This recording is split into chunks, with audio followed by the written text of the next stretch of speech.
Hi friends, welcome to Sandhya Prakash life style Tamil. இன்றைக்கி நம்ம பார்த்திங்கன்னா, அதாவது நான் மார்னிங் வந்து பிரம்ம முகூர்த்த பூஜை பண்ணிகிட்ருக்கேன் இல்லைங்களா, அது நான் எப்படி பண்ணுறேன் அப்படின்றத ஒரு விலாகாக ஷேர் பண்ணியிருக்கேன். ஓகே, இது வந்துட்டு முன்னாடி நாள் நைட்டு, அதாவது இது சண்டே நைட் எடுத்த வீடியோ. நைட்டு டின்னர் எல்லாம் சாப்பிட்டு முடிச்சுட்டு கிச்சனெல்லாம் க்ளீன் பண்ணிவிட்டு பாத்திரம்லாம் தேய்ச்சி வச்சுட்டு தான் க்ளீன் பண்ணிவிட்டு தான் நான் படுக்கிறேன். ஏன் அப்படின்னு பார்த்தீங்கன்னா, மார்னிங் வந்து பூஜை பண்ணும்போது கசகசன்னு இருந்தால் அது மைண்டுக்கு ஒரு மாதிரி எனக்கு டிஸ்டர்பன்ஸாகவே இருக்கிற மாதிரி இருந்துச்சு. அதனால் நான் இந்த ஒரு மெத்தடை ஃபாலோ பண்ணிகிட்ருக்கேன் இந்த பூஜை ஸ்டார்ட் பண்ணதுலேருந்து. அதுக்கப்புறமா பார்த்திங்கன்னா, இது மார்னிங் எடுத்த வீடியோ. மார்னிங் குளிச்சுட்டு வந்துட்டு எடுத்த உடனேயே முருகர் பூஜைக்கு தேவையான அந்த சஷ்டி பூஜை மாதிரி பண்ணுறோம் இல்லைங்களா, சத்கோண தீபம் போட்டு கோலம் போடுறது எடுத்த உடனே நான் அது பண்ணுறதில்ல. நான் எப்படி பண்ணுவேன் அப்படின்னு பார்த்தீங்கன்னா, இப்போது அந்த பிரசாதம்லாம் நேற்று வச்சுருந்தேன் இல்லைங்களா, அதெல்லாம் எடுத்துட்டு அந்த பிரசாதத்தெல்லாம் ரிமூவ் பண்ணிவிட்டு ஃபஸ்ட்டு வந்து குலதெய்வ, நான் இப்போ கையில் எடுத்துகிட்டு இருக்கிறது பார்த்திங்கன்னா குலதெய்வ கலசம். ஒரு பிரதர் கூட கேட்டிருந்தாங்க, குலதெய்வத்தை வழிபாடு செஞ்சுட்டு நீங்கள் செய்கிறீங்களா அப்படிங்கிற மாதிரி கேட்டிருந்தாங்க. நான் ஸ்டார்டிங் போட்டேன் இல்லைங்களா, 48 நாட்கள் பூஜை ஆரம்பிக்க போகிறேன்னு, அந்த விளாக் போய் பார்த்தீங்கன்னா கூட தெரியும். எல்லாமே பிள்ளையார் பிடிச்சு வச்சு பிள்ளையார் வழிபாடு பண்ணிவிட்டு குலதெய்வத்தை வேண்டிட்டு தான் நான் வந்து இந்த பூஜையை ஸ்டார்ட் பண்ணியிருக்கேன். ஆனாலுமே நமக்கு நம்மளோட கர்ம வினைகளால் நமக்கு வந்து வர வேண்டிய அந்த கஷ்டங்கள், இப்போ எந்த பூஜை பண்ணாலும் பூஜை அப்படின்னு இல்லைங்க, ஒரு விஷயம் பண்ணுறோம் அப்படின்னா அதில் இருக்கிற நல்லது கெட்டது எல்லாமே வெளியே வந்தால் தான் அதுக்கு ஒரு சொல்யூஷன் கிடைக்கும் இல்லைங்களா. அந்த மாதிரி தான் நான் இந்த விஷயத்தை பார்க்குறேன். ஓகே, ஏன்னா ஃபஸ்ட்டு வந்து இந்த குலதெய்வ கலசத்தை வந்து மாற்றிடுவேன். ஃபஸ்ட்டு அந்த வேலைகள் தான் பார்ப்பேன். அதாவது ஆல்ரெடி நம்மக்கிட்ட பூஜை ரூமில் இருக்கிற படங்கள் எல்லாத்துக்குமே வந்து செய்ய வேண்டிய மரியாதையெல்லாம் செஞ்சுட்டு அதுக்கப்புறமா அந்த குலதெய்வ கலசத்தில் நீர் நிரப்புறேன். அது நான் என்னெல்லாம் போடுவேன், எப்படி நான் குலதெய்வ கலசம் வைக்கிறேன் அப்படின்றத ஆல்ரெடி வீடியோவாக ஷேர் பண்ணியிருக்கேன். கண்டிப்பாக நான் லிங்க்கு டிஸ்கிரிப்ஷன் பாக்ஸில் கொடுக்குறேன், போய் பாருங்கள். ஓகே, இப்போ வந்துட்டு அந்த பஞ்சபாத்திரத்துலேயும் தண்ணி நிரப்பி எடுத்து வச்சுட்டு முதல்ல குலதெய்வ தீபம் தான் வந்து ரெடி பண்ணிகிட்ருக்கேன்.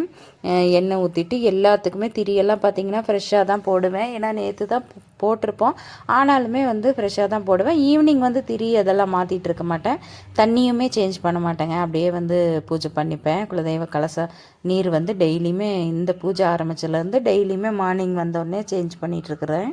ஆனால் ஈவினிங் பூஜையில் சேஞ்ச் பண்ண மாட்டேன். இப்போ பார்த்திங்கன்னா இருக்கிற எல்லா தீபத்துக்கும் எல்லாம் ஃப்ரெஷ்ஷாக வந்து எண்ணெய் திரியெல்லாம் போட்டு வச்சுட்டு அதுக்கப்புறமா பிரசாதம் வந்து இன்றைக்கி டேட்ஸு தான் வச்சுருக்குறேங்க. அதாவது பேரிச்சம்பழம் தான். எல்லா சாமிக்குமே மார்னிங் முடிஞ்ச அளவுக்கு ரொம்பவே சிம்பிளாக தான் நான் பிரசாதம்லாம் வச்சுருப்பேன். நீங்கள் விலாக் எல்லாமே போய் பார்த்தீங்கன்னா தெரியும். என்ன அப்படின்னு பார்த்தீங்கன்னா, அதாவது 48 நாட்கள் பூஜை விலாகு தனியாகவே ப்ளேலிஸ்ட்டில் கொடுத்துருக்கேன், போய் பார்த்தீங்கன்னா தெரியும். ரொம்ப சிம்பிளாக தான் எல்லாமே பண்ணியிருப்பேன். ஏன்னா ரொம்ப ஏர்லி மார்னிங்ன்றதுனால நம்ம வந்து ரொம்ப எதுவுமே செய்ய முடியாத ஒரு சுச்சுவேஷன் இருக்கும் இல்லைங்களா. செய்கிறவங்க செய்கிறாங்க, நம்ம வந்துட்டு இப்போ தான் வந்து இந்த ஏர்லி மார்னிங் எந்திரிக்கிறதே பெரிய விஷயம். அது பழகுனதே எனக்கு ரொம்ப சந்தோஷங்க. அதுவே எனக்கு ஒரு ப்ளஸ் பாயிண்ட்டாக நான் நினைக்கிறேன். இப்போ அடுத்தது பார்த்திங்கன்னா, அந்த சத்கோண தீபம் போட்டு அதுக்குமே எல்லாமே தீபம்லாம் எண்ணெயெல்லாம் ஊற்றி தீபம் ரெடி பண்ணி வச்சுட்டேன். இப்போ பார்த்திங்கன்னா இது ரொம்பவே முக்கியமாக நான் ஃபாலோ பண்ணுறேங்க. இந்த விஷயம் பண்ணலைன்னா அந்த பூஜை வந்து ஃபுல்ஃபில் ஆன மாதிரியே எனக்கு இருக்கிறதில்ல.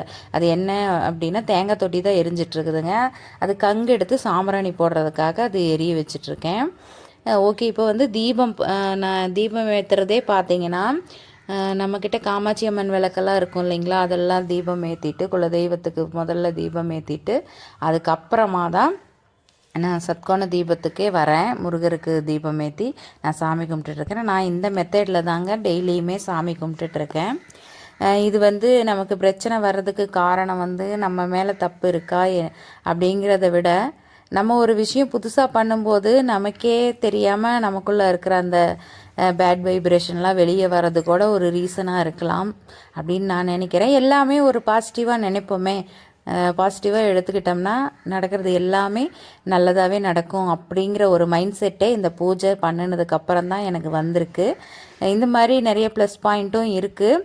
அதை பற்றி நான் தனியாக ஒரு வீடியோவில் சொல்கிறேன். அதாவது பூஜையெல்லாம் கம்ப்ளீட் பண்ணிவிட்டு எனக்கு என்னெல்லாம் நன்மைகள் கிடைச்சிச்சு, என்னெல்லாம் தீமைகள் கிடைச்சிது அப்படின்றத பற்றியும் நான் ஷேர் பண்ணிக்கிறேன். இந்த வீடியோ பார்த்திங்கன்னா பூஜை பண்ணணும் அப்படின்னு நினைக்கிறவங்களுக்கு ஒரு மோட்டிவேஷனாக இருக்கும். நீங்களும் இந்த மெத்தட்லேயே சிம்பிளாக பூஜை பண்ணுங்கள், மன நிறைவாக பூஜை பண்ணுங்கள். இந்த வீடியோ பிடிச்சிருந்தால் மறக்காமல் ஒரு லைக் பண்ணுங்கள் ஃப்ரெண்ட்ஸ். ஏன்னா வீடியோ பார்க்குறீங்க, ஆனால் சப்ஸ்கிரைபும் பண்ணுறதில்ல, லைக்கும் பண்ணுறதில்ல. அதனால தான் சொல்கிறேன், பிடிச்சா ஒரு லைக் பண்ணுங்கள். அதில் எனக்கு ஒரு மோட்டிவேஷன் ஆகும், அவ்வளோதான். மற்றபடி வேறு எதுக்காகவும் அந்த லைக் பண்ணுங்கள் அப்படின்னு நான் சொல்கிறதில்ல. அதுக்கப்புறமா வீடியோ மேக்ஸிமம் பார்த்திங்கன்னா நாட் சப்ஸ்கிரைப்டு அப்படின்றது அவங்க தான் வீடியோ பார்க்குறாங்க. அதாவது சப்ஸ்கிரைப் பண்ணாமல் தான் வீடியோ பார்த்துட்ருக்காங்க. கண்டிப்பாக சப்ஸ்கிரைப் பண்ணிங்கன்னா எங்களுக்கு ஒரு மோட்டிவேஷனாக இருக்கும் தொடர்ந்து வீடியோஸ் போடுறதுக்கு. அதாவது நம்மளை மாதிரி மிடில் கிளாஸ் ஃபேமிலி ஹவுஸ் ஒய்ஃபும் இப்படி சேனல் ரன் பண்ணுறதே பெரிய விஷயமாக பார்க்குறாங்க. அதில் ஒரு சக்ஸஸ் கிடைக்கணும் அப்படின்றதுக்காக தான், எனக்கு ஒரு மோட்டிவேஷன் ஆகும் அப்படின்றதுக்காக தான் உங்கள்கிட்ட சப்ஸ்கிரைப் பண்ணுங்கள், லைக் பண்ணுங்கள் அப்படின்றத நான் கேட்குறேன். உங்களுக்கு வீடியோ பிடிச்சிருந்தால் லைக் பண்ணுங்கள், நம்ம சேனல் பிடிச்சிருந்தாலும் சப்ஸ்கிரைப் பண்ணுங்கள், சப்போர்ட் பண்ணுங்கள் ஃப்ரெண்ட்ஸ். ஓகே, அனைவருக்கும் முருகன் அருள் கிடைக்கணும் அப்படின்னு சொல்லி மனசார நான் வேண்டிக்கிறேன். நம்மளோட சேனல் பார்த்திங்கன்னா கண்டிப்பாக சக்ஸஸ் ஆகும். அதுக்கு முருகன் அருள் புரிவார். என் குலதெய்வத்தோட துணையோட முருகன் அருள் புரிவார் அப்படின்னு நான் மனமாற நம்புகிறேன். ஓகே ஃப்ரெண்ட்ஸ், தேங்க்ஸ் ஃபார் வாட்சிங். சப்போர்ட் பண்ணுற எல்லாருக்கும் நன்றிகள்.